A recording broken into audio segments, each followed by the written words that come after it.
L'arrivée à Grenoble n'a pas apporté l'excitation que j'attendais. Ma vie à Londres était déjà saturée de cafés bruyants et de foules désintéressées, et l'idée de prendre un virage dans une nouvelle ville semblait prometteuse. Le centre de Grenoble, avec ses façades défraîchies et ses trottoirs étroits, semblait le cadre idéal pour un nouveau départ. C'était un mardi humide quand je suis entré dans l'appartement numéro 23. Le couloir dégageait une odeur de vieille peinture et de moisissure accumulée, ce qui, ironiquement, m'a donné un étrange sentiment de bienvenue. Les premières nuits se sont écoulées presque sans que je m'en aperçoive. Pendant la journée, j'ai travaillé sans relâche, ajustant mon français aux accents des élèves. La nuit, épuisé, il s'endormait en quelques secondes. Cependant, la troisième nuit, un bruit curieux me réveilla. Il venait de l'appartement d'Axe en grave côté d'un son sourd et étouffé, comme si quelqu'un traînait quelque chose sur le sol. J'attendais, immobile, m'imaginant que le bruit allait cesser. Mais les sons continuaient, se répétant à des intervalles presque chronométrés. C'est un son résonnant, avec une cadence sombre, qui m'a fait m'interroger sur la nature du prochain. Les nuits suivantes, les bruits ont persisté, parfois diminuant, parfois s'intensifiant, comme si ce qui était à côté de moi s'adaptait à mon emploi du temps. Au bout de 3 jours, ma curiosité s'est transformée en obsession. Pendant la journée, j'essayais de dissimuler mon épuisement parmi les étudiants, mais la vérité est que je passais la plupart des petits matins éveillé, attendant le son qui venait avec une ponctualité troublante. J'ai décidé d'observer discrètement. Je mettais mon oreille sur le mince mur qui séparait les appartements et me concentrais sur la vibration du son. Si je fermais les yeux, je pouvais presque dessiner dans mon esprit le mouvement de quelque chose qui est poussé sur le sol. Un jour, j'ai ouvert la porte de l'appartement et j'ai attendu, debout dans le couloir, attendant de voir ce voisin sortir ou entrer. Mais personne n'est venu. J'ai commencé à demander aux autres locataires qui vivaient à côté. Certains semblaient surpris, fronçant les sourcils au simple fait que quelqu'un oserait encore y vivre. Un soir, j'ai décidé de confronter le propriétaire, un monsieur nommé Dubois, dont le regard semblait abriter un mélange de suspicion et de pitié lorsqu'il m'a entendu poser des questions sur l'appartement voisin. Il m'a jeté un regard prudent avant de répondre, comme s'il anticipait ma réaction. « Il n'y a personne, monsieur, dit-il d'une voix rauque. Il n'y a pas de locataire au 24. Il y a des mois qu'il est vide, depuis, hésita-t-il, mais ajouta d'un air sombre, depuis la disparition de monsieur Boulanger. La révélation m'est tombée dessus comme une lame froide. Quelqu'un avait-il disparu? Cette information semblait résonner avec les bruits nocturnes, intensifiant le mystère. Dubois ne parut pas disposé à donner des détails, mais après quelques questions insistantes, il révéla que ledit monsieur Boulanger, jeune homme tranquille, avait disparu sans laisser de traces. Les habitants avaient signalé des bruits étranges, tels que des égratignures et des coups, avant la disparition. Mais la police n'avait jamais trouvé de piste et l'affaire avait été abandonnée. Les jours qui ont suivi ont été une torture. Ils savaient que l'appartement était vide, mais même ainsi, les sons continuaient, augmentant en intensité. J'ai commencé à chercher des documents sur la disparition de Boulanger dans les journaux locaux. Dans le peu d'informations disponibles, j'ai découvert qu'il s'agissait d'un enseignant récemment arrivé dans la ville, tout comme moi. L'ironie m'a mis mal à l'aise. Des voisins interrogés ont rapporté que Boulanger a passé beaucoup de temps enfermé dans son appartement, jusqu'à ce qu'une nuit, les sons étranges cessent, et qu'il a simplement disparu. Pour la première fois, j'ai ressenti une vraie peur. Chaque matin, les bruits semblaient plus insidieux, comme si quelque chose, ou quelqu'un, approchait. Mes tentatives d'ignorer le son se sont avérées vaines, et mon esprit a commencé à se perdre dans des rêveries morbides. J'ai commencé à voir des ombres se déplacer dans le couloir et des silhouettes dans les coins de mon champ de vision. Un jour, en rentrant du travail, presque convaincu que j'étais persécuté, je me suis rendu compte que je n'étais pas seul dans le couloir. Un homme étrange, que je n'avais jamais vu auparavant, s'est arrêté quand il m'a vu et a murmuré. Parfois, il revient. Ce soir-là, j'ai pris une décision, j'allais affronter les bruits. Tard dans la nuit, alors que le bruit des meubles qui traînaient recommençait, j'ai placé une chaise contre le mur et l'ai frappé 3 fois. Le bruit s'arrêta. Mon cœur battait la chamade d'impatience. Le silence semblait interminable, un silence qui s'infiltrait dans mes os, m'enveloppant d'un sentiment d'impuissance. Jusqu'à ce que quelque chose me réponde. C'était un murmure, bas, presque inaudible, mais clair. Ce n'était pas un appel à l'aide, ni une insulte, c'était mon nom. Rusty Peep. Ce son était comme un écho méchant, qui résonnait directement dans mon esprit. Chaque nuit, le nom était répété, toujours suivi du bruit ininterrompu de quelque chose que l'on traînait. Le sentiment que je perdais le contrôle était maintenant constant, comme si mon propre esprit se détériorait. Désespéré, j'ai cherché d'autres résidents, voulant savoir s'ils pouvaient aussi écouter. Mais tout le monde m'a regardé avec une expression effrayée, comme si j'étais le prochain à disparaître. Dans mon dernier acte de santé mentale, j'ai décidé de faire face à mon propre appartement vide. Dubois a accepté à contre-cœur de me donner la clé. Les mains tremblantes, j'entrai dans l'appartement voisin. Il était désert, couvert de poussière et d'humidité, sans aucun signe de vie. Mes yeux se sont promenés vers la pièce vide, où les traces de meubles traînés ont laissé de profondes rainures dans le sol, comme si quelque chose avait vraiment été traîné dans le coin le plus sombre de la pièce. J'ai senti un frisson parcourir mon corps lorsque j'ai réalisé que le silence était absolu, comme si l'air lui-même était contenu. Je me suis approché du coin où s'arrêtaient les marques sur le sol. Là, sur le sol, j'ai trouvé un petit morceau de papier plié, jauni par le temps. Les mains tremblantes, je l'ouvris. Il n'y avait qu'une seule phrase, écrite à la hâte, « Je suis toi, et tu es moi ». Cette phrase m'a donné la chair de poule, puis est venue la dernière réalisation terrifiante. Ces marques sur le sol formaient un motif, comme si un objet lourd avait été traîné au centre de la pièce, où je me trouvais maintenant. Je sentais le poids du silence autour de moi, comme si quelque chose attendait patiemment que le moment se révèle. En partant, les bruits cessèrent définitivement. Mais quand je suis rentré à Londres, j'ai eu l'impression que quelque chose était resté en moi. La nuit, quand je fermais les yeux, j'entendais des murmures, comme si l'écho de ces nuits à Grenoble m'avait suivi. J'ai commencé à avoir le sentiment constant que quelqu'un, quelque part, me regardait. Je suis Midnight Shadow 99, un pigiste de 26 ans et, ironiquement, un sceptique à l'égard du surnaturel, bien que je travaille au milieu de contes et d'histoires que beaucoup qualifieraient de « sombres ». C'est peut-être la fascination pour l'occulte qui m'a conduit en Slovénie, plus précisément dans les profondeurs des montagnes entourant Ljubljana.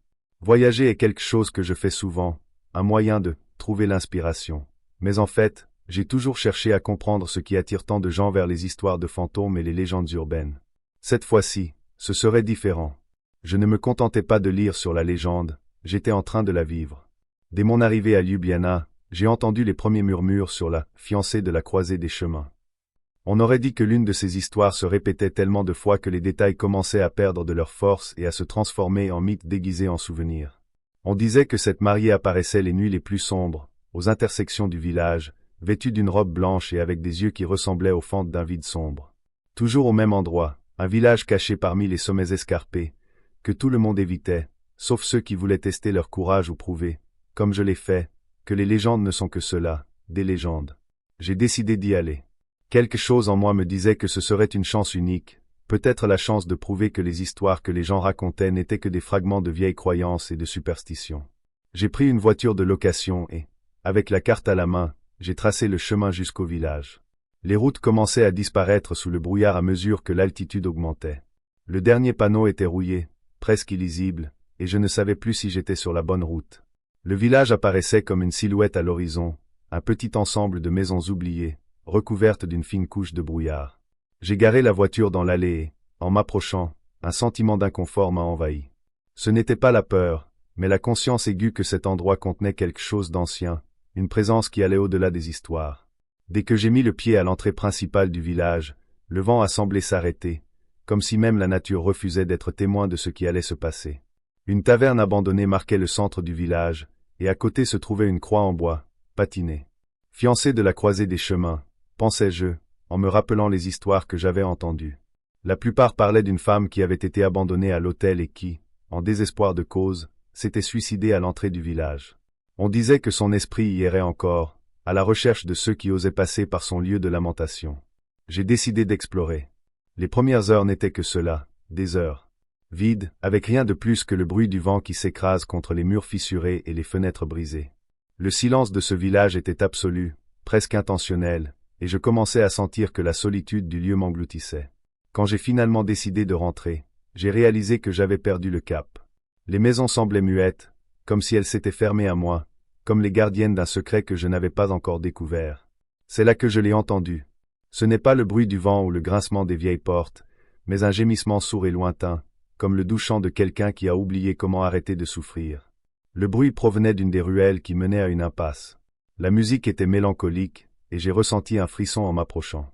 Parmi les ombres des maisons étroites, j'ai vu une silhouette, juste une silhouette, immobile, avec quelque chose de blanc suspendu autour d'elle. Elle avait l'air d'une personne, d'une femme, debout, mais sa silhouette était déformée par l'obscurité et la brume qui commençaient maintenant à s'accumuler. « Hey !» ai-je appelé, mais la silhouette n'a pas bougé.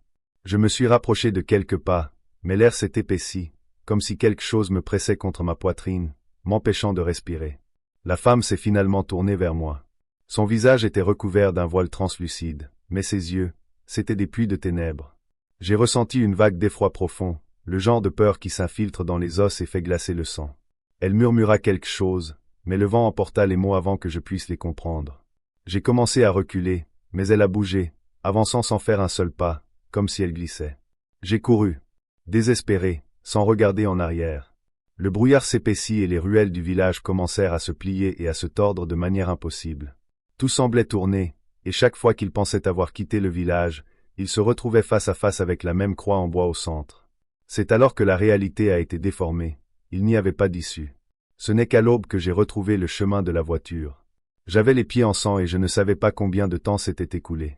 Je n'ai pas perdu de temps à regarder en arrière en partant, et la route semblait s'étirer à l'infini, chaque tournant semblant me ramener au village. Je suis enfin arrivé à mon hôtel à Ljubljana. J'essayais de dormir, mais les gémissements que j'entendais dans le village semblaient résonner à mes oreilles. Quand j'ai fermé les yeux, j'ai vu son visage, le voile flotter, ses yeux vides. Dans les jours qui ont suivi, je l'ai encore vue dans les reflets des fenêtres, dans l'ombre des immeubles. D'une manière ou d'une autre, elle m'avait suivi, comme si j'avais emporté avec moi un fragment de ce village. Je suis rentré chez moi après cette expérience. Mais même à des milliers de kilomètres de Ljubljana, je n'ai pas pu me débarrasser d'elle. C'est comme si la mariée à la croisée des chemins s'était collée à moi, une ombre à laquelle je ne peux échapper. Mes amis ont remarqué que je n'étais plus le même, et je n'ai jamais eu le courage de raconter ce qui s'est réellement passé dans ce village. Chaque fois que j'essaie d'oublier, je vois son visage dans le coin de mon champ de vision, et le gémissement revient, un son lointain qui me glace jusqu'aux os.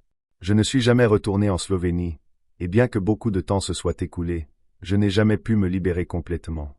Aujourd'hui, j'évite les petits villages et les montagnes, mais au fond de moi, je sais que d'une manière ou d'une autre, elle m'accompagne toujours. La mariée attendant à la croisée des chemins. Je n'ai jamais été superstitieux. La majeure partie de ma vie, j'étais concentré sur mon travail de graphiste, livrant des projets qui nécessitaient une précision presque obsessionnelle, mais sans plus. Je croyais que les choses devaient être logiques, mathématiques, compréhensibles. Mais il y a quelque chose que la logique ne peut pas expliquer, quelque chose qui me hante encore aujourd'hui, quelque chose que j'ai appris de la manière la plus douloureuse possible. Quelque chose à propos des reflets. Tout a commencé de manière banale, presque imperceptible. Au début, je l'ai à peine remarqué. Il était chez lui à Hiroshima par une nuit ordinaire, un peu fatigué après une longue journée de travail. Le dîner était sur la table, et je me préparais à me reposer un moment. Je me suis regardé dans le miroir dans le couloir, ce grand miroir que j'ai toujours trouvé un peu vieux, mais qui ne m'a jamais dérangé. C'était un look décontracté, juste assez pour lisser ses cheveux. Mais pendant un bref instant, j'ai vu quelque chose d'étrange. Mon reflet vacilla. J'hésitais. J'ai cligné des yeux, essayant de convaincre mon esprit que ce n'était qu'une erreur de perception, un échec momentané. Mais quand j'ai regardé de plus près, le reflet n'était pas exactement aligné avec mes mouvements. Dans les jours qui ont suivi, ce qui semblait initialement être un tour de l'esprit s'est transformé en quelque chose de plus troublant. Le reflet continuait à se déplacer indépendamment, faisant des gestes, clignant des yeux, tordant sa bouche dans d'étranges sourires. J'ai essayé de l'ignorer, mais quelque chose en moi me disait que je devais comprendre ce qui se passait. Au début, j'ai pensé que la fatigue m'affectait. Travailler de longues heures devant l'ordinateur, cela aurait pu être une sorte d'illusion, non? J'ai donc commencé à observer de plus près, dans l'espoir de trouver une explication logique. J'ai commencé à regarder le miroir plus longtemps. Ce qui semblait autrefois n'être qu'un simple caprice de mon esprit est rapidement devenu une obsession. J'avais besoin de comprendre. Je voulais savoir pourquoi mon reflet semblait avoir une vie propre. Et c'est comme ça que j'ai commencé à essayer d'interagir avec lui. J'ai testé des mouvements rapides et lents, j'ai regardé de près, j'ai fait des expressions faciales. Mais rien n'avait de sens. Le reflet répondait toujours d'une manière étrange. Quand il souriait, mais si je fronçais les sourcils, il le faisait de manière exagérée, plus intense, comme s'il se moquait de moi. Quand j'ai fait un pas vers le miroir, il est resté statique, mais les yeux fixés sur moi d'une manière troublante. Comme s'il me regardait, m'attendait. Après quelques semaines, j'ai commencé à remarquer quelque chose de plus sinistre. Mon reflet savait des choses sur moi. Pas seulement les gestes, mais les détails de ma vie, des choses que je n'avais jamais partagées avec personne. À ce moment-là, je ne pouvais plus l'ignorer. Je ne savais pas ce qui se passait, mais j'avais besoin d'en savoir plus. C'est qu'un soir, alors que j'étais chez moi, seul, essayant de comprendre ce qui se passait, que j'ai remarqué au bas du miroir, près du bord, un nom gravé. C'était à peine perceptible, comme s'il avait été fabriqué avec une lame fine. Keiko Matsumoto. Le nom m'a semblé étrange, mais je ne me souvenais pas d'où je l'avais entendu. J'ai continué à enquêter et j'ai trouvé autre chose. Le miroir avait des marques d'usure, mais aussi quelque chose qui semblait beaucoup plus ancien, comme s'il avait été témoin de quelque chose d'horrible. J'ai cherché le nom et, à ma grande surprise, j'ai trouvé l'histoire terrifiante d'une femme nommée Keiko Matsumoto, une jeune femme qui vivait dans la ville, qui était décédée dans des circonstances mystérieuses il y a des années. Elle serait morte dans un incendie chez elle, mais certaines rumeurs indiquaient que l'incendie n'avait pas été accidentel. Il y avait aussi des rumeurs selon lesquelles elle était impliquée dans des pratiques ésotériques, quelque chose lié au spiritisme. Les rapports indiquaient que l'âme de Keiko n'avait jamais trouvé la paix et que son esprit, ahuret, restait piégé entre le monde des vivants et celui des morts. Le sentiment d'effroi a commencé à m'envahir. Il y avait quelque chose dans cette histoire, quelque chose dans cette femme qui semblait s'être connectée à moi. Mais ce qui était encore plus terrifiant, c'était l'idée qu'elle essayait peut-être de me communiquer quelque chose à travers le miroir, ou pire, qu'elle y était piégée. L'obsession s'est transformée en un besoin incontrôlable de comprendre ce qui se passait. J'ai commencé à poser des questions pour la réflexion. « Qu'est-ce que tu veux de moi ?» demandai-je doucement, ressentant une peur croissante à chaque fois que je me regardais dans le miroir. Au début, rien ne s'est passé. Mais ensuite, il a commencé à répondre. Le reflet a cligné 2 fois des yeux, et pendant un bref instant, ses yeux se sont écarquillés d'une manière qui m'a figé. Puis j'ai entendu quelque chose. Un murmure, quelque chose comme « tu seras le prochain ». Les mots ont résonné dans mon esprit, et je ne pouvais presque pas respirer. Le réflexe a commencé à changer. Non seulement il bougeait, mais son expression devenait plus déformée, plus agressive. Chaque fois que j'essayais de m'éloigner, il semblait se rapprocher, essayant même de sortir du miroir. Une nuit, alors que je le regardais, j'ai vu une main sortir de la vitre, toucher le côté du miroir. J'ai crié, j'ai reculé et, paniqué, j'ai couru à la cuisine pour chercher quelque chose pour le casser. Quand j'ai essayé de détruire le miroir, ce n'était pas seulement le reflet qui me menaçait, mais l'autre, le reflet physique. Il s'étira, comme si le verre était devenu une porte entre 2 mondes. Face à cela, avec une présence qui me semblait réelle, j'ai touché sa main, et le contact a été froid, plus froid que tout ce que j'avais jamais ressenti. Il m'a regardé droit dans les yeux, et ses lèvres ont bougé, mais la voix ne venait pas de sa bouche, mais de ma tête. « Tu vas me rejoindre. » Bientôt. J'étais consumé par la peur, et à ce moment-là, mon esprit est devenu incontrôlable. Je ne savais plus ce qui était réel. Après avoir cassé le miroir, je me suis cru libre. Mais ce n'était pas le cas. Le reflet s'est maintenant propagé à toutes les surfaces réfléchissantes de ma maison. Le verre, les fenêtres, même les yeux des objets. Dans chacun d'eux, l'autre était là, me regardant, attendant mon échec. Chaque jour, je m'éloigne de plus en plus du monde des reflets, évitant les miroirs comme s'ils étaient des portails vers l'abîme. Le reflet, ou quoi que ce soit, n'a jamais disparu. Moi, qui étais autrefois rationnel, je suis maintenant prisonnier d'une vérité plus terrible que tout ce que la logique aurait pu prédire. Je suis le prochain. La brise chaude du Caire a toujours été quelque chose de réconfortant pour moi. Il y a quelque chose de magique dans la façon dont la chaleur du désert se mêle à l'air dense de la ville, créant une atmosphère unique que je ne peux pas expliquer, mais qui m'a toujours fait ressentir une certaine paix. Cependant, la paix que j'avais dans mon esprit a commencé à s'effilocher lorsque j'ai trouvé ce parasol. C'était un matin ordinaire quand je suis allé au marché d'antiquités, une autre promenade impulsive pour me reposer de la routine. Avec un emploi du temps chargé et la tête occupée par les rapports financiers, j'ai décidé de flâner dans les allées étouffantes des magasins, où l'odeur des épices et le bruit des vendeurs appelant des acheteurs emplissent l'air. C'est alors que je l'ai vu, le parasol était posé sur une étagère poussiéreuse, appuyé contre un tas de vieux objets. Sa couleur rouge vif était presque envoûtante, comme si elle avait été teinte avec du sang ou du feu. Son tissu avait un éclat particulier, presque comme s'il était vivant d'une manière ou d'une autre. Une énigme sous la forme d'un objet. Le vendeur m'a regardé avec un sourire vide quand je me suis approché, et avant que je puisse lui poser des questions à son sujet, il a dit « Il choisit qui doit l'emmener ». Ce qu'il voulait dire par là, je ne le savais pas, mais le sentiment que ce parasol devait être le mien était trop fort pour être ignoré. Je l'ai acheté immédiatement, comme si j'étais attiré par quelque chose qui dépassait ma compréhension. De retour à mon appartement, les premières nuits avec le parasol ont été paisibles. Mais bientôt, j'ai commencé à remarquer quelque chose d'étrange. Dans mon sommeil, j'ai été transporté dans un vaste et sombre désert. La chaleur était accablante, mais il n'y avait pas un seul bruit, sauf l'écho de pas qui ne pouvaient pas être les miens. Une silhouette encapuchonnée s'est approchée de moi, mais je ne pouvais pas voir son visage. La première fois que j'ai fait ce rêve, j'ai pensé que c'était juste une illusion causée par la fatigue. Cependant, au fur et à mesure que les nuits passaient, les rêves devenaient plus vifs, plus intenses. Je me suis vu marcher à travers des dunes sans fin, avec le soleil brûlant qui me brûlait.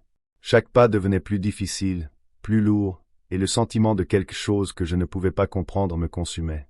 Les silhouettes encapuchonnées étaient toujours les mêmes, comme si elles me regardaient, attendant que je remarque quelque chose. Quelque chose que je ne savais pas.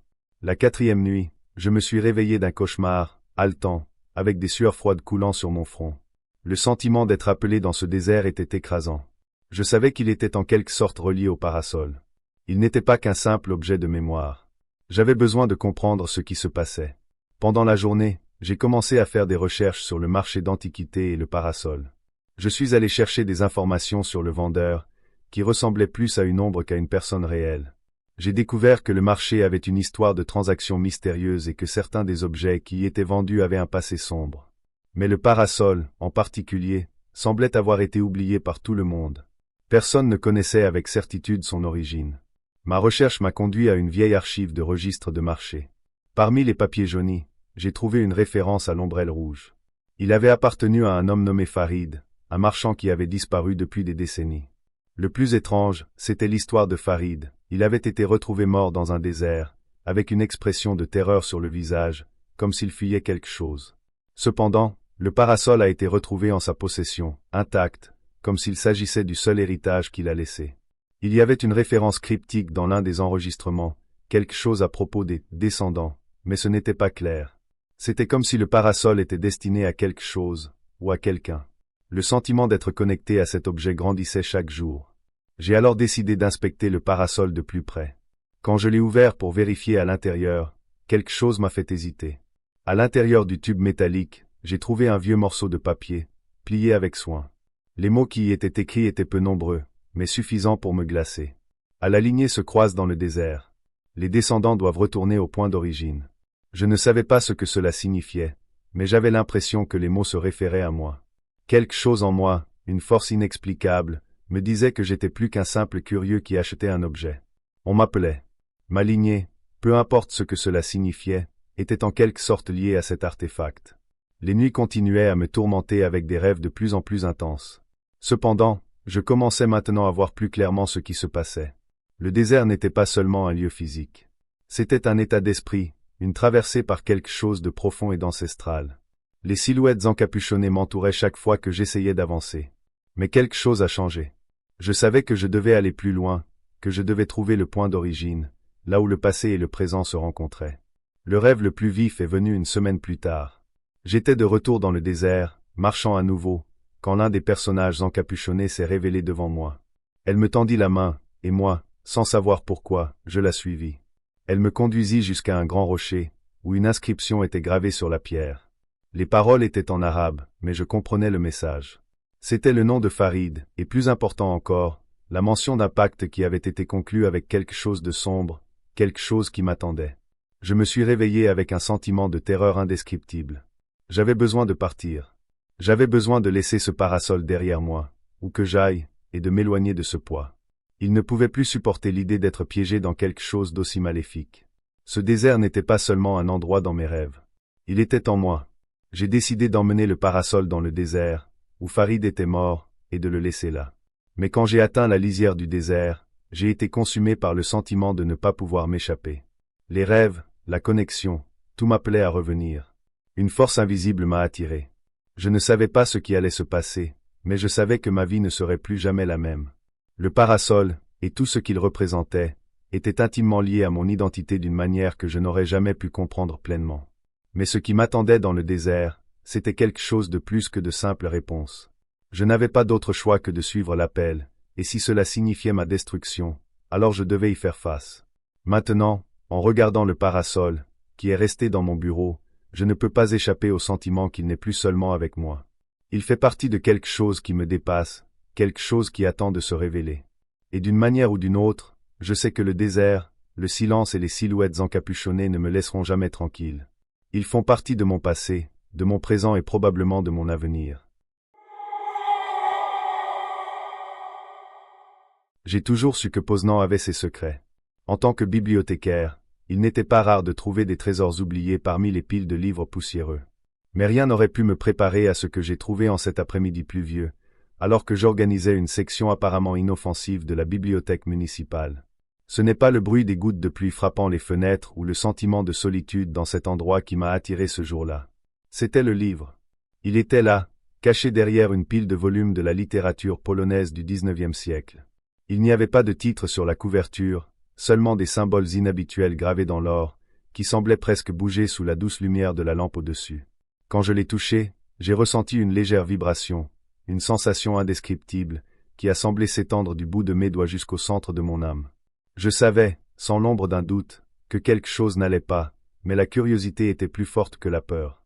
J'ai ouvert la couverture et j'ai commencé à feuilleter les pages. L'odeur était celle de quelque chose de vieux, mais ce n'était pas l'odeur familière du vieux papier. C'était quelque chose de plus poignant, comme l'essence d'un lieu oublié par le temps. Les mots, écrits d'une écriture élégante et étrange, semblaient s'estomper et réapparaître au fur et à mesure que je les lisais. J'ai commencé à me perdre dans les histoires, toutes plus sombres les unes que les autres, toutes plus dérangeantes, plus engageantes. Ils parlaient de mondes au-delà du nôtre, d'êtres et de créatures qui habitaient les coins les plus sombres de l'univers, et de la façon dont les gens qui osaient les rencontrer ne revenaient jamais pour raconter l'histoire. Au fur et à mesure que ma lecture progressait, un sentiment d'inconfort grandissait en moi. Je ne savais pas ce qui se passait, mais je ne pouvais pas m'arrêter. Chaque page tournée était comme un pas plus profond dans un abîme que je ne pouvais pas voir, mais que je sentais se rapprocher de plus en plus. J'ai commencé à avoir des visions. Des images rapides et décousues, des flashs de visages déformés, des ombres qui se déplaçaient là où il ne devrait pas y avoir de mouvement. Et des rêves. Les cauchemars. Ils ont commencé à envahir mes nuits, transformant le repos en torture. Je me réveillais haletant, avec le sentiment que quelque chose me regardait toujours, espérant que je serais une autre victime de ce que j'avais réveillé en ouvrant ce livre. Je me suis réveillé un matin, épuisé, avec le sentiment de ne plus être seul. Dans le reflet du miroir, ma peau était pâle, presque translucide, et mes yeux semblaient avoir perdu la vivacité qui les rendait autrefois brillants. J'étais changé, mais je ne savais pas comment, ni pourquoi. C'est alors que j'ai réalisé que le livre était toujours sur mon bureau, ouvert sur une page que je ne me souvenais pas d'avoir lue. Et les mots de ce paragraphe, quelque chose chez eux m'appelait. Je ne pouvais plus les ignorer. J'ai décidé d'enquêter, de me plonger dans ce que j'avais trouvé. J'ai fouillé dans toutes les archives de la bibliothèque, consulté d'autres bibliothécaires, mais le livre n'existait tout simplement pas dans le catalogue. Il n'y avait aucune mention de lui, nulle part. Étrange. Le livre semblait disparaître chaque fois que j'essayais de l'enregistrer, comme s'il faisait partie d'un cauchemar dans lequel la logique ne s'appliquait pas. J'ai décidé de regarder en dehors de la bibliothèque, dans les librairies d'antiquités et les archives historiques, mais à chaque nouvelle piste que je suivais, la réalité devenait plus déformée. C'est lors d'une visite dans une ancienne librairie à Stary Rynek que j'ai entendu parler pour la première fois de la véritable origine du livre. Le propriétaire de la boutique, un homme aux cheveux gris et aux yeux fatigués, m'a regardé avec un sourire triste et m'a dit « Ce livre, jeune fille, n'appartient pas à ce monde. Il a été perdu pendant des générations.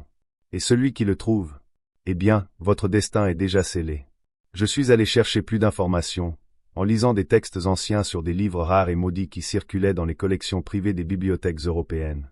J'ai découvert qu'il faisait partie d'une catégorie sélecte de livres, appelée « Missing Tom », un groupe de volumes si anciens et puissants que beaucoup les considéraient comme interdits. Ces livres n'étaient pas seulement des raretés littéraires, mais possédaient un pouvoir ancestral capable d'influencer la réalité.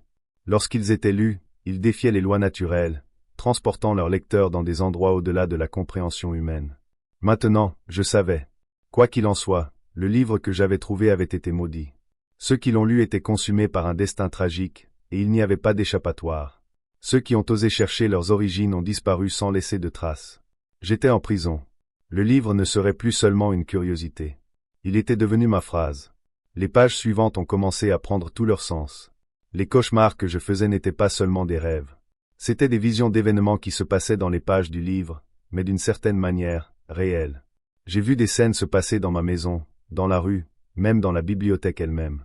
Les histoires ont commencé à prendre vie. Un livre de mythes est devenu un manuel du destin fatal. Chaque histoire, aussi décousue et absurde soit-elle, semblait se manifester dans ma vie de manière subtile mais implacable. Le moment est venu où je ne pouvais plus différencier ce qui était réel de ce qui ne l'était pas. Je me suis retrouvé suivi par des ombres, comme celles décrites dans le livre, et j'ai entendu des chuchotements dans des langues que je ne comprenais pas. Chaque page que je lisais m'emmenait plus profondément dans un cauchemar sans fin. Et quoi que je fasse, le livre réapparaissait toujours. J'ai essayé de me débarrasser de lui, dans un acte de désespoir. Que pouvais-je faire d'autre? J'ai essayé de le brûler, de le cacher, et même de l'enterrer à la campagne en dehors de la ville. Mais il revenait toujours. C'était comme si le livre lui-même était vivant, m'entraînant dedans, m'emmenant dans un autre chapitre d'une histoire sans fin. Démissionner. Je savais qu'il n'y avait aucun moyen de m'échapper. Le destin était tout fait, et je ne pouvais plus fuir. Mais avant que tout ne soit complètement perdu, j'ai écrit mon dernier message, mon dernier avertissement. J'ai laissé une lettre dans la bibliothèque, sur une étagère cachée, un avertissement pour ceux à côté de moi qui ont osé ouvrir le livre. Une lettre simple mais vraie. Ce livre n'est pas pour vous. Quoi que vous y cherchiez, vous trouverez ce que vous ne pouvez pas contrôler. Ne le lisez pas. Ne suivez pas. Et puis, alors que le livre me consumait de plus en plus, j'ai disparu à jamais de la mémoire de ceux qui me connaissaient autrefois. Mais le livre, il continue de le chercher. Sur n'importe quelle étagère de n'importe quelle bibliothèque, sur n'importe quelle étagère de n'importe quelle collection privée. Le livre ne connaît pas de limite, et celui qui le trouve, ce sera une autre page de l'histoire d'horreur qui ne s'arrêtera jamais. Il s'appelait Eshoed Silence, ou du moins c'est ainsi qu'il préférait être appelé sur les réseaux, un surnom qui sonnait déjà étrangement, mais c'est ce qu'il cherchait. Personne ne connaissait son vrai nom, pas même la plupart des copains de discussion. Il avait 38 ans et passait ses journées à réparer des ordinateurs et ses nuits tardives à errer sur Internet, perdu parmi d'obscurs forums et chaînes technologiques. Dans une ville comme Porto, où le bruit de l'Atlantique résonne dès le petit matin, ces nuits lui apportaient une paix particulière. Mais ensuite, les appels ont commencé. Le premier appel est arrivé à exactement 3 heures du matin. Il était allongé, faisant défiler son téléphone comme d'habitude, lorsque le numéro inconnu a clignoté à l'écran, accompagné d'une vibration constante. Ignoré. Probablement, pensa-t-il, une ligne franchie ou une erreur. Mais ensuite est venu le deuxième appel, et le troisième. Mercredi, déjà en colère et curieux, il a décidé de répondre, mais il a entendu un silence troublant. D'abord, ce fut l'irritation, puis la peur. La voix chuchotée qu'il entendit au téléphone était presque comme un secret caché. La première phrase était simple, mais elle lui glaça l'échine. Il n'est pas possible d'échapper au silence. Le son était étouffé, comme si quelqu'un tenait le téléphone à distance, dans un endroit sombre. Pourtant, la voix avait une qualité étrangement familière, quelque chose dans l'intonation, dans la façon dont elle prononçait les mots. Il a raccroché immédiatement. À partir de cette nuit-là, la fréquence des appels a augmenté. Toujours en même temps, toujours avec le même silence après une courte phrase énigmatique. Certains d'entre eux étaient d'une précision troublante. La clé est dans le code. Ne faites pas confiance à ce que vous voyez. Tout se répète, Eshoed Silence. Il a commencé à garder son téléphone portable loin de lui, mais peu de temps après, les appels n'étaient plus le seul problème. Des messages ont commencé à apparaître dans les chats qu'il fréquentait, envoyés par des comptes anonymes, toujours avec le même ton chuchoté que les appels. Les messages contenaient trop d'informations. De petites phrases qui mentionnaient des choses qu'il n'a jamais partagées, des détails de son enfance, des choses que lui seul connaîtrait. Ne sachant pas vers qui se tourner, il décide d'enquêter. Il était fatigué de sentir cette présence constante, une ombre sans visage qui l'observait à tout moment. Il a cherché son numéro de téléphone, consulté des forums, posté dans des communautés technologiques, mais la réponse qu'il a trouvée était encore plus troublante. Le nombre appartenait à une ligne morte, littéralement. Un utilisateur disparu en 2015, dont le téléphone avait été désactivé après une disparition mystérieuse qui impliquait des rumeurs d'un numéro maudit. Personne ne savait où se trouvait cette personne, pas même les quelques amis virtuels qu'elle avait. Le désespoir grandit lorsqu'il se rendit compte que les appels commençaient à insinuer quelque chose d'encore plus personnel, comme s'ils faisaient écho à des parties obscures de sa propre histoire. Des détails que personne ne pouvait connaître. Une coupure qu'il s'est faite au genou à l'âge de 7 ans.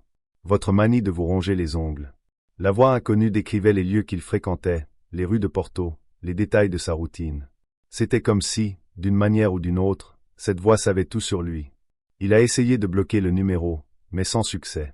Il a désactivé son téléphone portable, et même ainsi, les messages ont continué, envahissant ses réseaux sociaux, remplissant ses emails. Les phrases étaient de plus en plus directes et cruelles. L'un d'eux, dans un mail sans expéditeur, a déclaré « Ça ne sert à rien de se cacher. Je sais ce que tu as fait. » Et puis vint le premier choc. Après une mauvaise nuit de sommeil, il a trouvé une note collée à la porte de son appartement. Il s'agissait d'un morceau de papier jauni, avec des lettres minuscules et soigneusement dessinées. « Vous êtes plus proche que vous ne le pensez. Je suis déjà passé par là. » Il se sentait encerclé, comme si les murs de sa vie privée s'écroulaient. La seule personne à qui il voulait en parler était un ami, quelqu'un qu'il avait rencontré en ligne mais qu'il avait décidé de ne pas prendre de risques. Il sentait que tout mouvement, tout mot prononcé pouvait augmenter le danger. Dans les jours qui ont suivi, la paranoïa a pris le dessus. Chaque ombre semblait l'observer, chaque reflet dans les vitrines des boutiques de la ville le fixait. Un jour, il remarqua que quelqu'un le suivait dans la rue, un homme avec une casquette sombre, qui semblait toujours être à une distance confortable, mais assez proche pour être remarqué. Détruire le téléphone portable semblait la seule solution. Il a pris un marteau et, dans un acte de désespoir, a brisé l'appareil. Mais les messages n'ont pas cessé. Ils ont juste changé de véhicule, apparaissant sur l'ordinateur, sur la télévision intelligente, sur l'autoradio lui-même. Il avait l'impression que sa vie était aspirée, que son propre nom ne lui appartenait plus.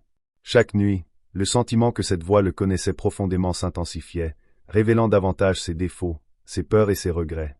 La voix faisait allusion à des crimes qu'il n'avait jamais commis, mais qui semblaient douloureusement réels. Même certains amis ont commencé à l'interroger, lui posant des questions sur d'anciennes conversations qu'il ne se souvenait pas d'avoir eues, sur des choses qu'il avait soi-disant avouées. Leur réalité était contaminée. Il a décidé d'échapper au monde virtuel, mais l'écho a continué. Il a désactivé ses comptes, bloqué tous les canaux de communication, s'est isolé du monde en ligne. Cependant, même en l'absence des réseaux, la voix a continué. J'ai allumé la télévision, et c'était là.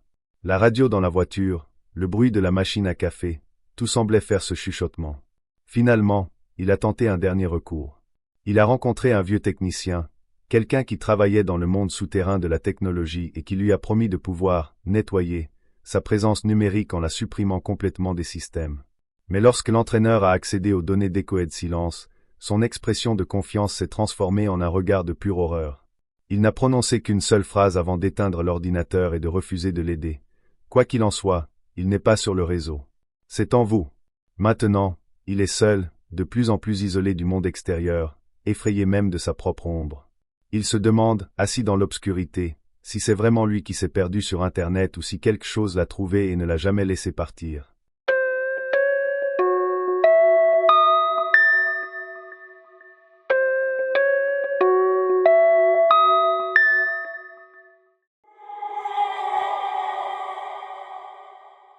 L'arrivée à Grenoble n'a pas apporté l'excitation que j'attendais. Ma vie à Londres était déjà saturée de cafés bruyants et de foules désintéressées, et l'idée de prendre un virage dans une nouvelle ville semblait prometteuse. Le centre de Grenoble, avec ses façades défraîchies et ses trottoirs étroits, semblait le cadre idéal pour un nouveau départ. C'était un mardi humide quand je suis entré dans l'appartement numéro 23. Le couloir dégageait une odeur de vieille peinture et de moisissure accumulée, ce qui, ironiquement, m'a donné un étrange sentiment de bienvenue. Les premières nuits se sont écoulées presque sans que je m'en aperçoive. Pendant la journée, j'ai travaillé sans relâche, ajustant mon français aux accents des élèves. La nuit, épuisé, il s'endormait en quelques secondes. Cependant, la troisième nuit, un bruit curieux me réveilla. Il venait de l'appartement d'Axe en grave côté d'un son sourd et étouffé, comme si quelqu'un traînait quelque chose sur le sol. J'attendais, immobile, m'imaginant que le bruit allait cesser. Mais les sons continuaient, se répétant à des intervalles presque chronométrés. C'est un son résonnant, avec une cadence sombre, qui m'a fait m'interroger sur la nature du prochain. Les nuits suivantes, les bruits ont persisté, parfois diminuant, parfois s'intensifiant, comme si ce qui était à côté de moi s'adaptait à mon emploi du temps.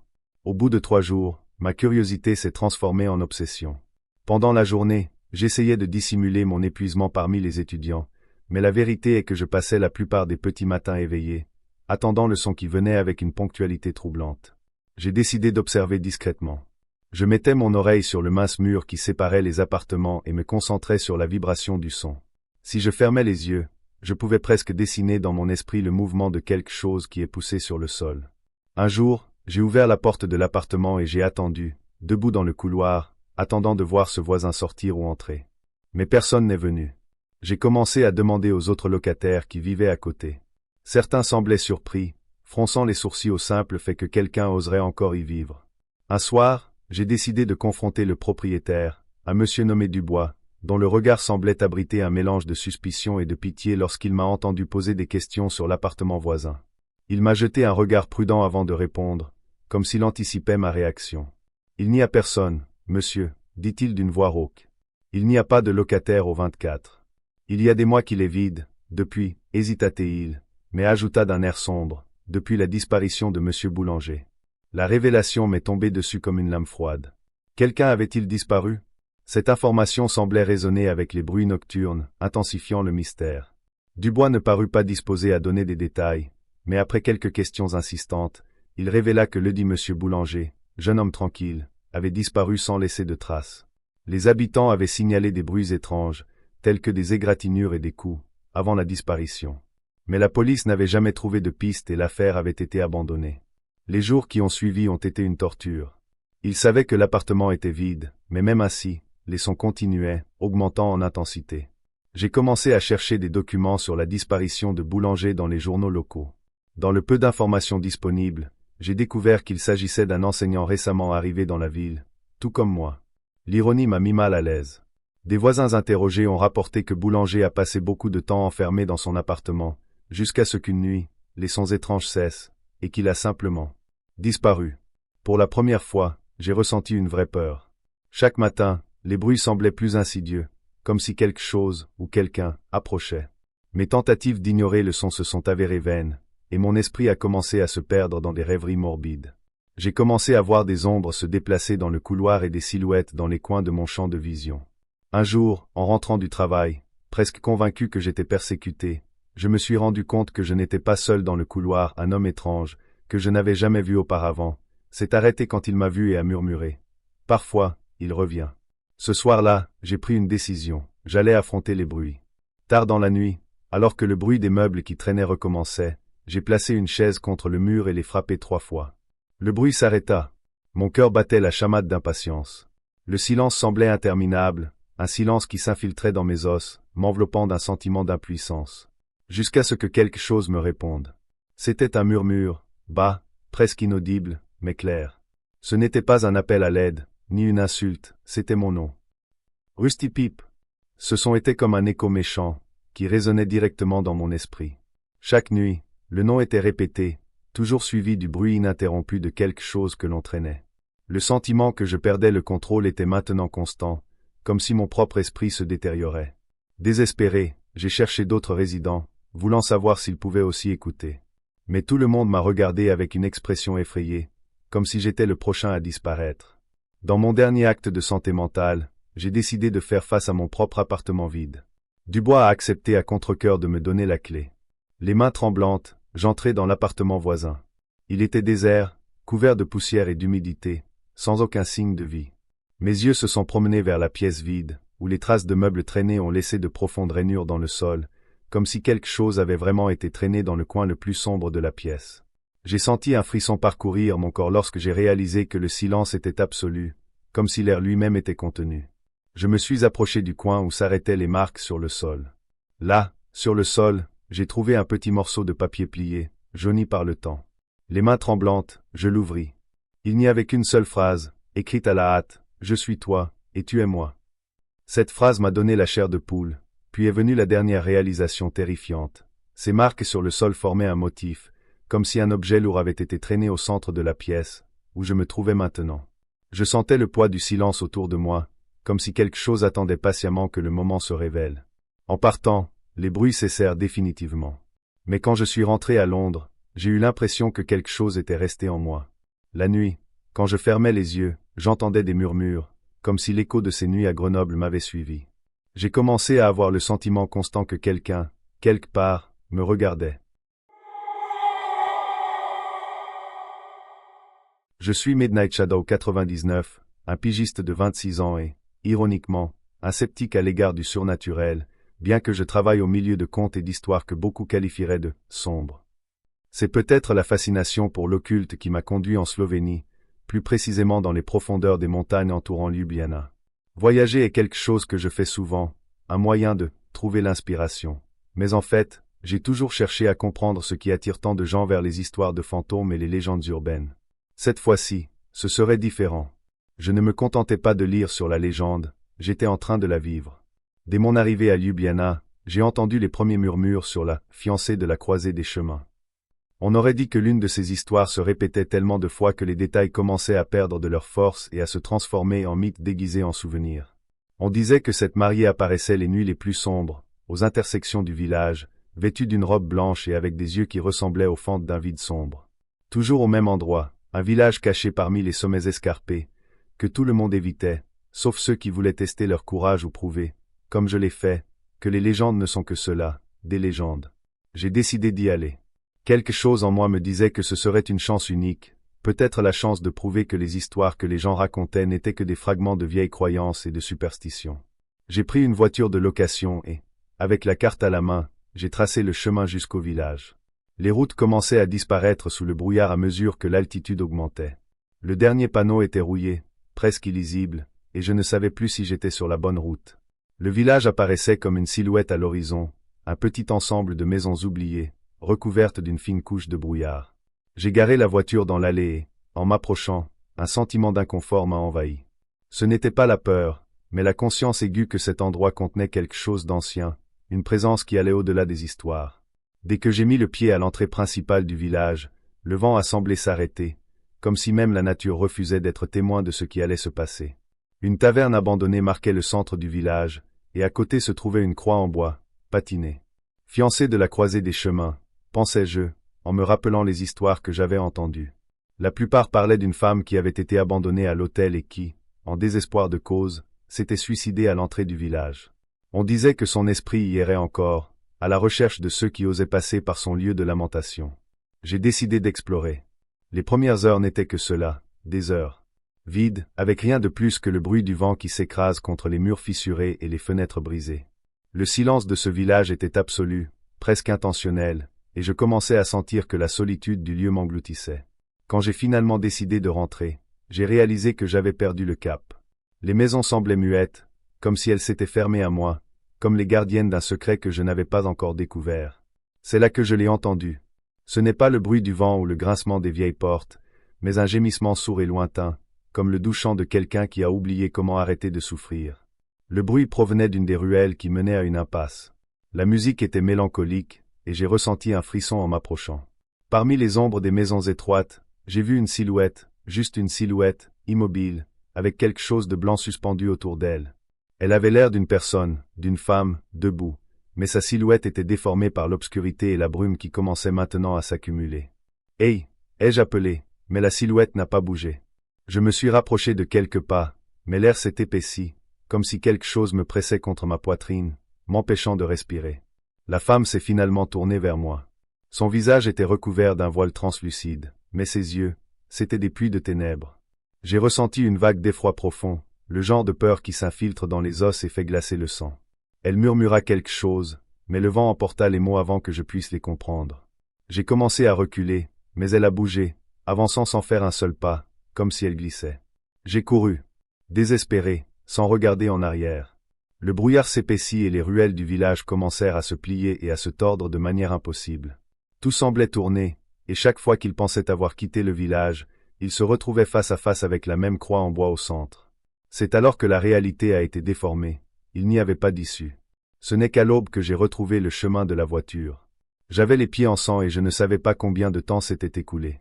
Je n'ai pas perdu de temps à regarder en arrière en partant, et la route semblait s'étirer à l'infini, chaque tournant semblant me ramener au village. Je suis enfin arrivé à mon hôtel à Ljubljana. J'essayais de dormir, mais les gémissements que j'entendais dans le village semblaient résonner à mes oreilles. Quand j'ai fermé les yeux, j'ai vu son visage, le voile flotter, ses yeux vides. Dans les jours qui ont suivi, je l'ai encore vue dans les reflets des fenêtres, dans l'ombre des immeubles. D'une manière ou d'une autre, elle m'avait suivi, comme si j'avais emporté avec moi un fragment de ce village. Je suis rentré chez moi après cette expérience. Mais même à des milliers de kilomètres de Ljubljana, je n'ai pas pu me débarrasser d'elle. C'est comme si la mariée à la croisée des chemins s'était collée à moi, une ombre à laquelle je ne peux échapper. Mes amis ont remarqué que je n'étais plus le même, et je n'ai jamais eu le courage de raconter ce qui s'est réellement passé dans ce village. Chaque fois que j'essaie d'oublier, je vois son visage dans le coin de mon champ de vision, et le gémissement revient, un son lointain qui me glace jusqu'aux os.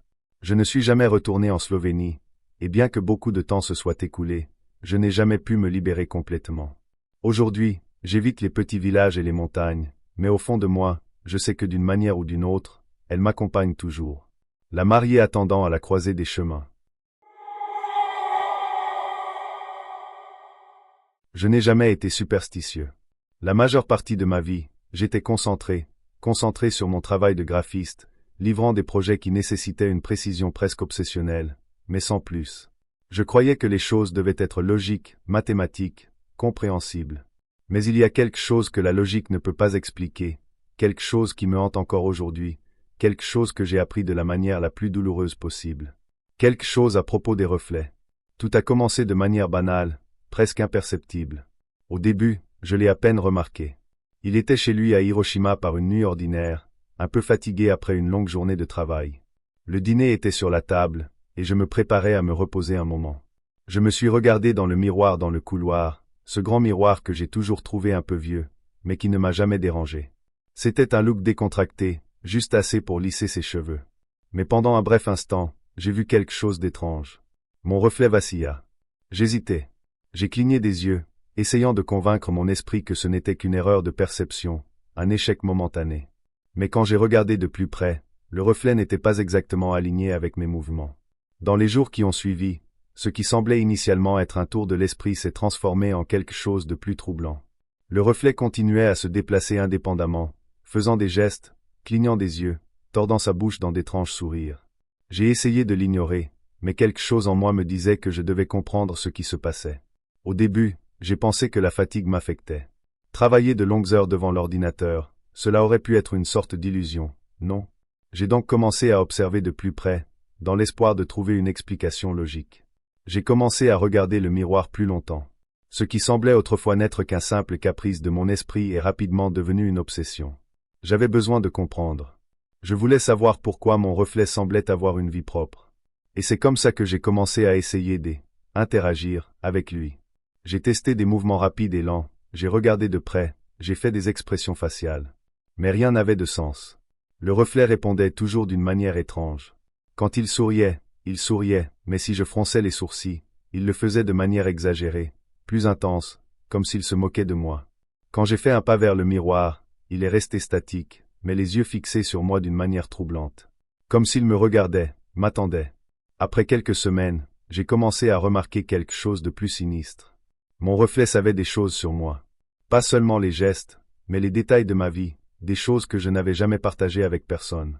À ce moment-là, je ne pouvais plus l'ignorer. Je ne savais pas ce qui se passait, mais j'avais besoin d'en savoir plus. C'est qu'un soir, alors que j'étais chez moi, seul, essayant de comprendre ce qui se passait, que j'ai remarqué au bas du miroir, près du bord, un nom gravé.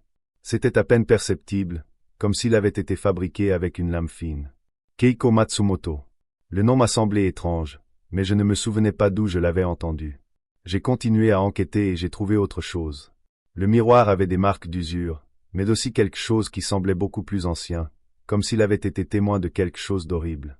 J'ai cherché le nom et, à ma grande surprise, j'ai trouvé l'histoire terrifiante d'une femme nommée Keiko Matsumoto, une jeune femme qui vivait dans la ville, qui était décédée dans des circonstances mystérieuses il y a des années. Elle serait morte dans un incendie chez elle, mais certaines rumeurs indiquaient que l'incendie n'avait pas été accidentel. Il y avait aussi des rumeurs selon lesquelles elle était impliquée dans des pratiques ésotériques, quelque chose lié au spiritisme. Les rapports indiquaient que l'âme de Keiko n'avait jamais trouvé la paix et que son esprit, ahuret, restait piégé entre le monde des vivants et celui des morts. Le sentiment d'effroi a commencé à m'envahir.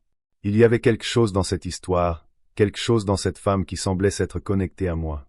Mais ce qui était encore plus terrifiant, c'était l'idée qu'elle essayait peut-être de me communiquer quelque chose à travers le miroir, ou pire, qu'elle y était piégée. L'obsession s'est transformée en un besoin incontrôlable de comprendre ce qui se passait. J'ai commencé à poser des questions pour la réflexion. « Qu'est-ce que tu veux de moi ?» demandai-je doucement, ressentant une peur croissante à chaque fois que je me regardais dans le miroir. Au début, rien ne s'est passé. Mais ensuite, il a commencé à répondre.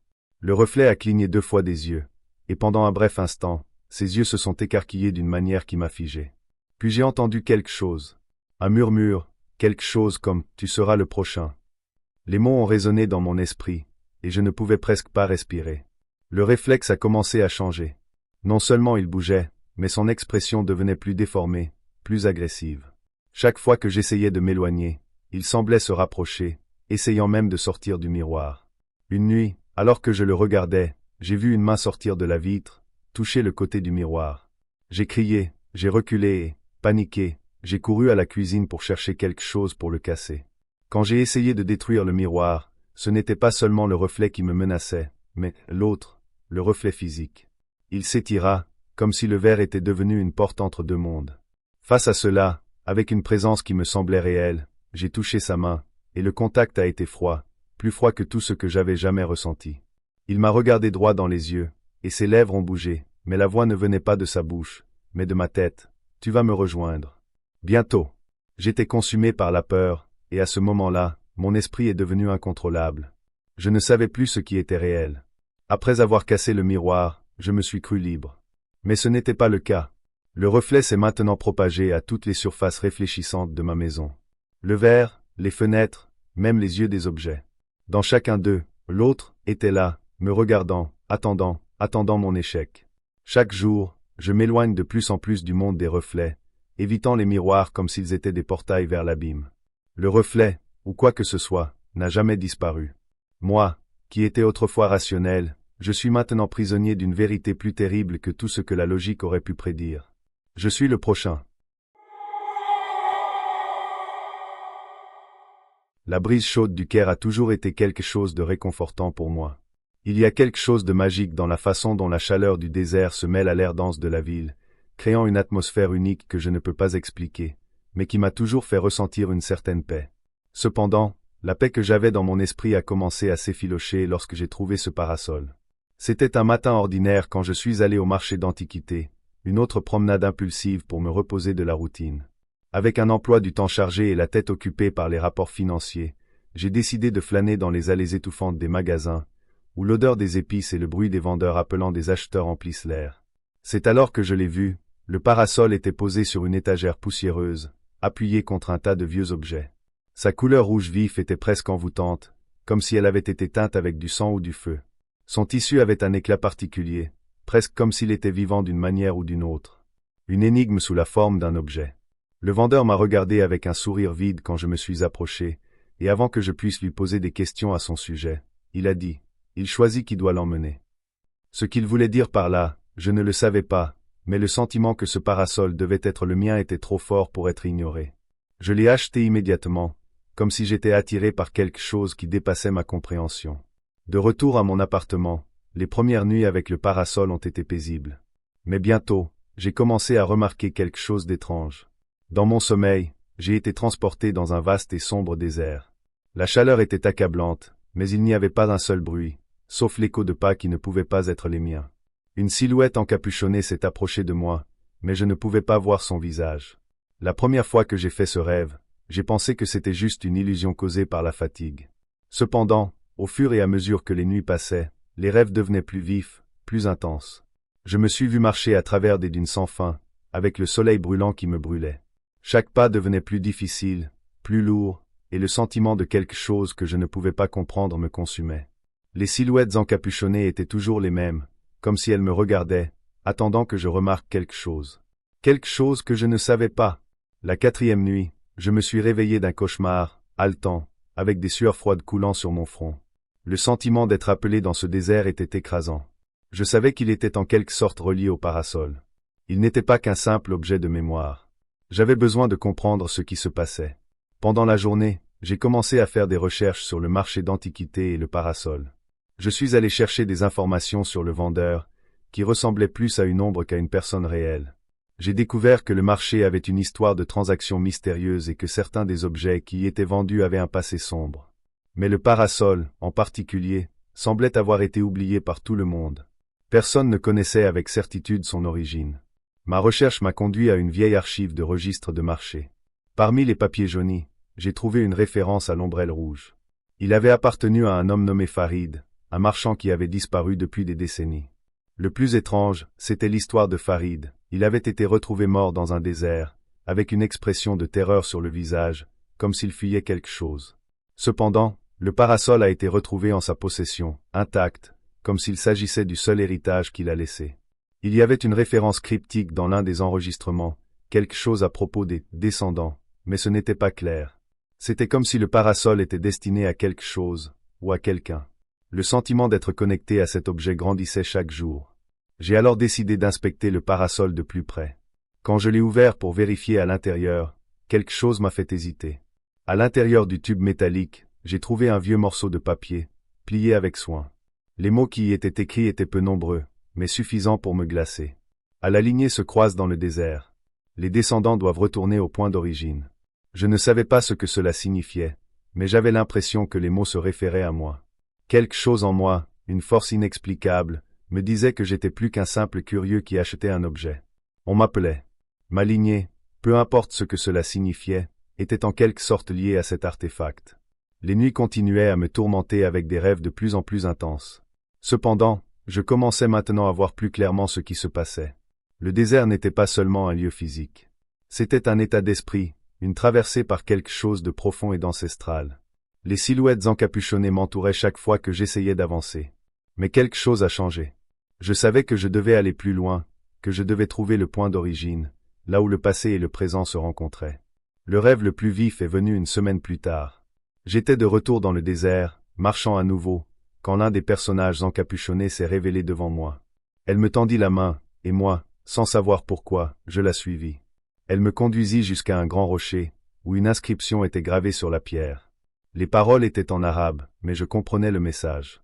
C'était le nom de Farid, et plus important encore, la mention d'un pacte qui avait été conclu avec quelque chose de sombre, quelque chose qui m'attendait. Je me suis réveillé avec un sentiment de terreur indescriptible. J'avais besoin de partir. J'avais besoin de laisser ce parasol derrière moi, où que j'aille, et de m'éloigner de ce poids. Il ne pouvait plus supporter l'idée d'être piégé dans quelque chose d'aussi maléfique. Ce désert n'était pas seulement un endroit dans mes rêves. Il était en moi. J'ai décidé d'emmener le parasol dans le désert, où Farid était mort, et de le laisser là. Mais quand j'ai atteint la lisière du désert, j'ai été consumé par le sentiment de ne pas pouvoir m'échapper. Les rêves, la connexion, tout m'appelait à revenir. Une force invisible m'a attiré. Je ne savais pas ce qui allait se passer, mais je savais que ma vie ne serait plus jamais la même. Le parasol, et tout ce qu'il représentait, étaient intimement liés à mon identité d'une manière que je n'aurais jamais pu comprendre pleinement. Mais ce qui m'attendait dans le désert, c'était quelque chose de plus que de simples réponses. Je n'avais pas d'autre choix que de suivre l'appel, et si cela signifiait ma destruction, alors je devais y faire face.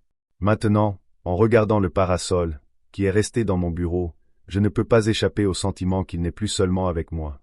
Il fait partie de quelque chose qui me dépasse, quelque chose qui attend de se révéler. Et d'une manière ou d'une autre, je sais que le désert, le silence et les silhouettes encapuchonnées ne me laisseront jamais tranquille. Ils font partie de mon passé, de mon présent et probablement de mon avenir. J'ai toujours su que Poznan avait ses secrets. En tant que bibliothécaire, il n'était pas rare de trouver des trésors oubliés parmi les piles de livres poussiéreux. Mais rien n'aurait pu me préparer à ce que j'ai trouvé en cet après-midi pluvieux, alors que j'organisais une section apparemment inoffensive de la bibliothèque municipale. Ce n'est pas le bruit des gouttes de pluie frappant les fenêtres ou le sentiment de solitude dans cet endroit qui m'a attiré ce jour-là. C'était le livre. Il était là, caché derrière une pile de volumes de la littérature polonaise du XIXe siècle. Il n'y avait pas de titre sur la couverture, seulement des symboles inhabituels gravés dans l'or, qui semblaient presque bouger sous la douce lumière de la lampe au-dessus. Quand je l'ai touché, j'ai ressenti une légère vibration, une sensation indescriptible, qui a semblé s'étendre du bout de mes doigts jusqu'au centre de mon âme. Je savais, sans l'ombre d'un doute, que quelque chose n'allait pas, mais la curiosité était plus forte que la peur. J'ai ouvert la couverture et j'ai commencé à feuilleter les pages. L'odeur était celle de quelque chose de vieux, mais ce n'était pas l'odeur familière du vieux papier. C'était quelque chose de plus poignant, comme l'essence d'un lieu oublié par le temps. Les mots, écrits d'une écriture élégante et étrange, semblaient s'estomper et réapparaître au fur et à mesure que je les lisais. J'ai commencé à me perdre dans les histoires, toutes plus sombres les unes que les autres, toutes plus dérangeantes, plus engageantes. Ils parlaient de mondes au-delà du nôtre, d'êtres et de créatures qui habitaient les coins les plus sombres de l'univers, et de la façon dont les gens qui osaient les rencontrer ne revenaient jamais pour raconter l'histoire. Au fur et à mesure que ma lecture progressait, un sentiment d'inconfort grandissait en moi. Je ne savais pas ce qui se passait, mais je ne pouvais pas m'arrêter. Chaque page tournée était comme un pas plus profond dans un abîme que je ne pouvais pas voir, mais que je sentais se rapprocher de plus en plus. J'ai commencé à avoir des visions. Des images rapides et décousues, des flashs de visages déformés, des ombres qui se déplaçaient là où il ne devrait pas y avoir de mouvement. Et des rêves. Les cauchemars. Ils ont commencé à envahir mes nuits, transformant le repos en torture. Je me réveillais haletant, avec le sentiment que quelque chose me regardait toujours, espérant que je serais une autre victime de ce que j'avais réveillé en ouvrant ce livre. Je me suis réveillé un matin, épuisé, avec le sentiment de ne plus être seul. Dans le reflet du miroir, ma peau était pâle, presque translucide, et mes yeux semblaient avoir perdu la vivacité qui les rendait autrefois brillants. J'étais changé, mais je ne savais pas comment, ni pourquoi. C'est alors que j'ai réalisé que le livre était toujours sur mon bureau, ouvert sur une page que je ne me souvenais pas d'avoir lue. Et les mots de ce paragraphe, quelque chose chez eux m'appelait. Je ne pouvais plus les ignorer. J'ai décidé d'enquêter, de me plonger dans ce que j'avais trouvé. J'ai fouillé dans toutes les archives de la bibliothèque, consulté d'autres bibliothécaires, mais le livre n'existait tout simplement pas dans le catalogue. Il n'y avait aucune mention de lui, nulle part. Étrange. Le livre semblait disparaître chaque fois que j'essayais de l'enregistrer, comme s'il faisait partie d'un cauchemar dans lequel la logique ne s'appliquait pas. J'ai décidé de regarder en dehors de la bibliothèque, dans les librairies d'antiquités et les archives historiques, mais à chaque nouvelle piste que je suivais, la réalité devenait plus déformée. C'est lors d'une visite dans une ancienne librairie à Stary-Rynek que j'ai entendu parler pour la première fois de la véritable origine du livre. Le propriétaire de la boutique, un homme aux cheveux gris et aux yeux fatigués, m'a regardé avec un sourire triste et m'a dit « Ce livre, jeune fille, n'appartient pas à ce monde. Il a été perdu pendant des générations. Et celui qui le trouve, eh bien, votre destin est déjà scellé. » Je suis allé chercher plus d'informations, en lisant des textes anciens sur des livres rares et maudits qui circulaient dans les collections privées des bibliothèques européennes. J'ai découvert qu'ils faisaient partie d'une catégorie sélecte de livres, appelée « Missing Tom », un groupe de volumes si anciens et puissants que beaucoup les considéraient comme interdits. Ces livres n'étaient pas seulement des raretés littéraires, mais possédaient un pouvoir ancestral capable d'influencer la réalité. Lorsqu'ils étaient lus, ils défiaient les lois naturelles, transportant leurs lecteurs dans des endroits au-delà de la compréhension humaine.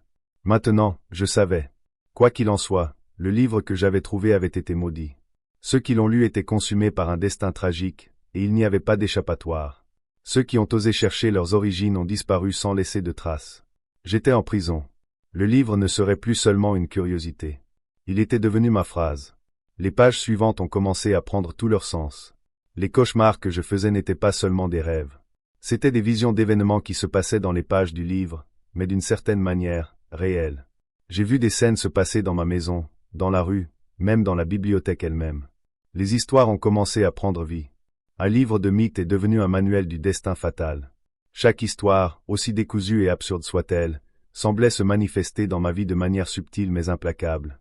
Le moment est venu où je ne pouvais plus différencier ce qui était réel de ce qui ne l'était pas. Je me suis retrouvé suivi par des ombres, comme celles décrites dans le livre, et j'ai entendu des chuchotements dans des langues que je ne comprenais pas. Chaque page que je lisais m'emmenait plus profondément dans un cauchemar sans fin. Et quoi que je fasse, le livre réapparaissait toujours. J'ai essayé de me débarrasser de lui, dans un acte de désespoir. Que pouvais-je faire d'autre? J'ai essayé de le brûler, de le cacher, et même de l'enterrer à la campagne en dehors de la ville. Mais il revenait toujours. C'était comme si le livre lui-même était vivant, m'entraînant dedans, m'emmenant dans un autre chapitre d'une histoire sans fin. Démissionner. Je savais qu'il n'y avait aucun moyen de m'échapper. Le destin était tout fait, et je ne pouvais plus fuir. Mais avant que tout ne soit complètement perdu, j'ai écrit mon dernier message, mon dernier avertissement. J'ai laissé une lettre dans la bibliothèque, sur une étagère cachée, un avertissement pour ceux à côté de moi qui ont osé ouvrir le livre. Une lettre simple mais vraie. Ce livre n'est pas pour vous. Quoi que vous y cherchiez, vous trouverez ce que vous ne pouvez pas contrôler. Ne le lisez pas. Ne suivez pas. Et puis, alors que le livre me consumait de plus en plus, j'ai disparu à jamais de la mémoire de ceux qui me connaissaient autrefois. Mais le livre, il continue de le chercher.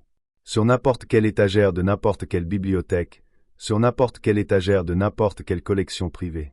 Le livre ne connaît pas de limite, et celui qui le trouve, ce sera une autre page de l'histoire d'horreur qui ne s'arrêtera jamais. Il s'appelait Échoed Silence, ou du moins c'est ainsi qu'il préférait être appelé sur les réseaux, un surnom qui sonnait déjà étrangement, mais c'est ce qu'il cherchait. Personne ne connaissait son vrai nom, pas même la plupart des copains de discussion. Il avait 38 ans et passait ses journées à réparer des ordinateurs et ses nuits tardives à errer sur Internet, perdu parmi d'obscurs forums et chaînes technologiques. Dans une ville comme Porto, où le bruit de l'Atlantique résonne dès le petit matin, ces nuits lui apportaient une paix particulière. Mais ensuite, les appels ont commencé. Le premier appel est arrivé à exactement 3 heures du matin. Il était allongé, faisant défiler son téléphone comme d'habitude, lorsque le numéro inconnu a clignoté à l'écran, accompagné d'une vibration constante. Ignoré. Probablement, pensa-t-il, une ligne franchie ou une erreur.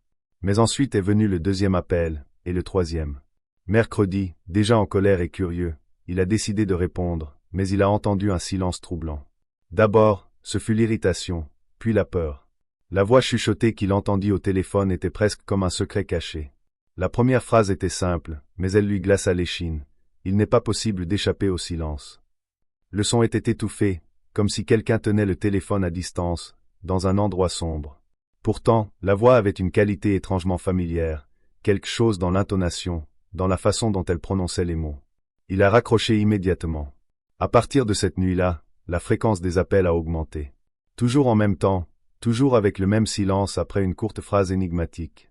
Certains d'entre eux étaient d'une précision troublante. La clé est dans le code. Ne faites pas confiance à ce que vous voyez. Tout se répète, échoué de silence. Il a commencé à garder son téléphone portable loin de lui, mais peu de temps après, les appels n'étaient plus le seul problème. Des messages ont commencé à apparaître dans les chats qu'il fréquentait, envoyés par des comptes anonymes, toujours avec le même ton chuchoté que les appels. Les messages contenaient trop d'informations. De petites phrases qui mentionnaient des choses qu'il n'a jamais partagées, des détails de son enfance, des choses que lui seul connaîtrait. Ne sachant pas vers qui se tourner, il décide d'enquêter. Il était fatigué de sentir cette présence constante, une ombre sans visage qui l'observait à tout moment. Il a cherché son numéro de téléphone, consulté des forums, posté dans des communautés technologiques, mais la réponse qu'il a trouvée était encore plus troublante. Le nombre appartenait à une ligne morte, littéralement. Un utilisateur disparu en 2015, dont le téléphone avait été désactivé après une disparition mystérieuse qui impliquait des rumeurs d'un numéro maudit. Personne ne savait où se trouvait cette personne, pas même les quelques amis virtuels qu'elle avait. Le désespoir grandit lorsqu'il se rendit compte que les appels commençaient à insinuer quelque chose d'encore plus personnel, comme s'ils faisaient écho à des parties obscures de sa propre histoire. Des détails que personne ne pouvait connaître. Une coupure qu'il s'est faite au genou à l'âge de 7 ans. Votre manie de vous ronger les ongles. La voix inconnue décrivait les lieux qu'il fréquentait, les rues de Porto, les détails de sa routine. C'était comme si, d'une manière ou d'une autre, cette voix savait tout sur lui. Il a essayé de bloquer le numéro, mais sans succès. Il a désactivé son téléphone portable, et même ainsi, les messages ont continué, envahissant ses réseaux sociaux, remplissant ses emails. Les phrases étaient de plus en plus directes et cruelles. L'un d'eux, dans un mail sans expéditeur, a déclaré « Ça ne sert à rien de se cacher. Je sais ce que tu as fait. » Et puis vint le premier choc. Après une mauvaise nuit de sommeil, il a trouvé une note collée à la porte de son appartement. Il s'agissait d'un morceau de papier jauni, avec des lettres minuscules et soigneusement dessinées. Vous êtes plus proche que vous ne le pensez. Je suis déjà passé par là. Il se sentait encerclé, comme si les murs de sa vie privée s'écroulaient. La seule personne à qui il voulait en parler était un ami, quelqu'un qu'il avait rencontré en ligne mais qu'il avait décidé de ne pas prendre de risques. Il sentait que tout mouvement, tout mot prononcé pouvait augmenter le danger. Dans les jours qui ont suivi, la paranoïa a pris le dessus. Chaque ombre semblait l'observer, chaque reflet dans les vitrines des boutiques de la ville le fixait. Un jour, il remarqua que quelqu'un le suivait dans la rue, un homme avec une casquette sombre, qui semblait toujours être à une distance confortable, mais assez proche pour être remarqué. Détruire le téléphone portable semblait la seule solution. Il a pris un marteau et, dans un acte de désespoir, a brisé l'appareil. Mais les messages n'ont pas cessé. Ils ont juste changé de véhicule, apparaissant sur l'ordinateur, sur la télévision intelligente, sur l'autoradio lui-même. Il avait l'impression que sa vie était aspirée, que son propre nom ne lui appartenait plus. Chaque nuit, le sentiment que cette voix le connaissait profondément s'intensifiait, révélant davantage ses défauts, ses peurs et ses regrets. La voix faisait allusion à des crimes qu'il n'avait jamais commis, mais qui semblaient douloureusement réels.